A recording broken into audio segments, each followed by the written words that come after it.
Hi. I'm reminding you. Thank you for being on purpose with your life. You guys are so proud of you. Thanks, Alexa. I'm so proud of me too. One more time. I'm reminding you. Thank you for being on purpose with your life. You guys are so proud of you.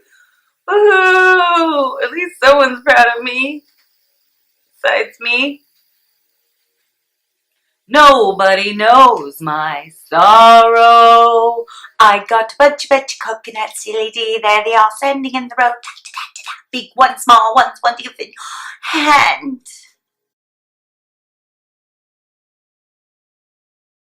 Hi guys. I am doing this little video because we've got a new beginning in Aries at 15 degrees. New moon. All right, so this new moon is right in between the two full moons in Libra. Wow. So we have self and other, within, with, and without. So there is a huge transformation going on. Completions and relationships and new beginnings with identity and our relationship that we have with ourself.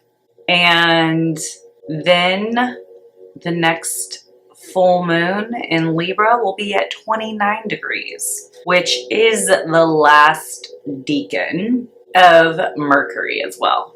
So right now, Mercury is still retrograde because today's the 25th. However, I am doing this video for the new moon on April 5th, which Mercury will be turning direct on the 28th of March. So when this full moon happens, Mercury will be returning direct, but still in its shadow phase, which means that communication is still a little foggy. So just wait until around mid-April, around the 16th, when things will start feeling normal again. Yeah, because the last month has been pretty brutal with energy. This Mercury retrograde will still be felt in shadow stage because Mercury is conjunct Neptune. Neptune being the planet that rules Pisces. It's very strong in its home, and it is literally clearing our throat chakras. Okay, Mercury is the communication planet. It is baptizing and cleansing Mercury as we know it. It is cleansing all the old out. So wherever Pisces and Virgo and Gemini. So Gemini and Virgo. So wherever that is in your chart is getting a little rebirth. It's being born again. Oh my God, I'm losing it. It has been a very hard transit for me. But I'm still holding it together in one piece.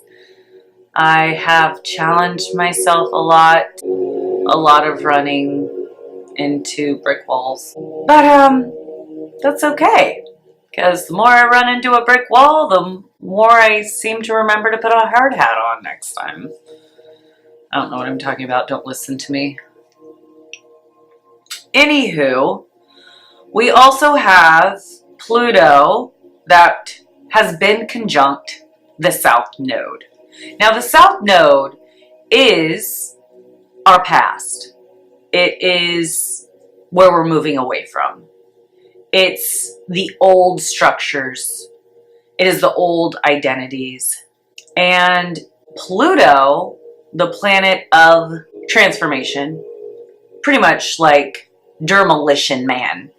He's mowing down all our past identities, all of our past routines too. I mean, it depends on where Capricorn is in your birth chart. So, like, if it's in your first house, it's mowing down your identity, your old identity. If it's in your second house, it's mowing down your values. It could affect your money house, okay? If it's the 3, it's mowing down the way that you used to communicate. And, you know, your relationships with your cousins or your neighbors. Your 4th house is mowing down your home. Maybe you're, you know, moving or whatever. So it could go around the chart. The 6th house, it's mowing down your daily routines and what you used to do on the daily. It could be a new job opportunity. It could be a new health or diet plan. This South Node Pluto conjunction has also been pretty intense for those. And we have Saturn at 20 degrees coming up. It is 2 more degrees until it hits the South Node, where it will be trying to rebuild what Pluto has torn down. So can't wait to see what that looks like. But all in all, I mean, Jupiter's trining Uranus, which, you know, as much as we don't know what's around the corner, we're having like this hope for the future. Like, we kind of see like the shed of light at the end of the tunnel, even though we're not sure where the light's coming from, if it's like the sun or if it's like a man-made light. We're not really sure what's at the end of that tunnel, but we know there's something there. But we're really having hope for that. Jupiter is trining the new moon. So it is kind of a positive full moon, depending on where it is on your chart.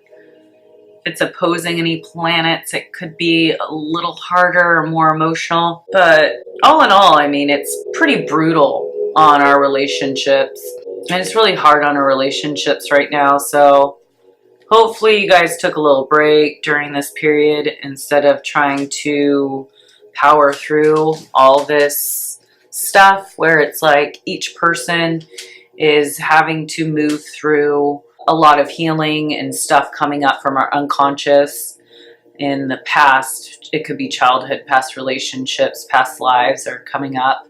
So it could be very tender and very raw, where we just want to be alone, solo, to really work through these shadow aspects of ourselves. And if you have 2 people together and they're both kind of going through it, there could be a lot of tension, argument, and outrage.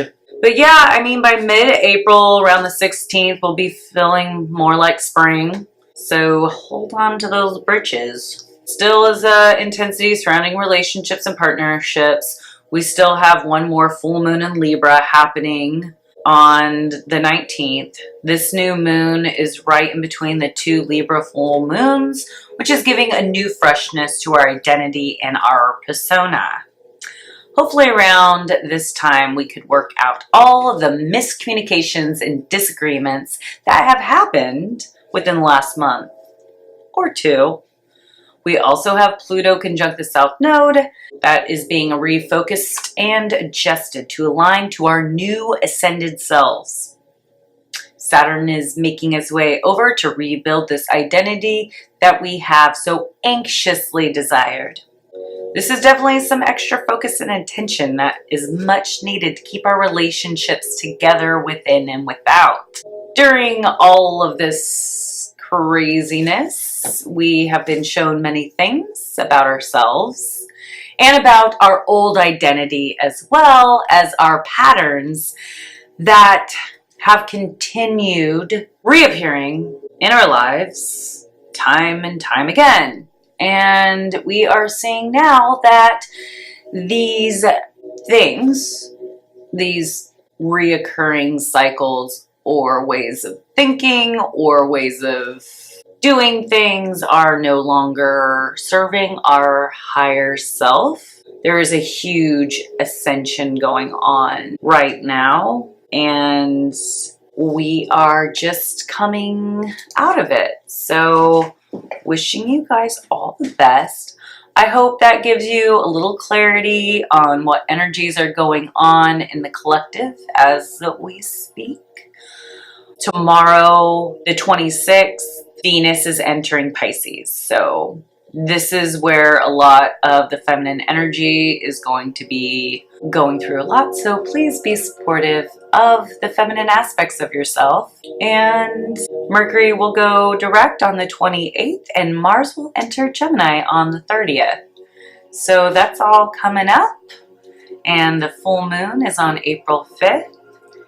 And yeah, so that's all I have for you guys. You could go to my website at www.lucidlivingmovement.com if you would like to schedule a session, a coaching session, a reading. And if you'd like to know where this might be affecting you, or if you have any questions, I am here for you. So thank you for subscribing and liking my videos, and I will see you on the full moon in Libra at 29 degrees. All right, guys, peace out, your Lucid Living Coach.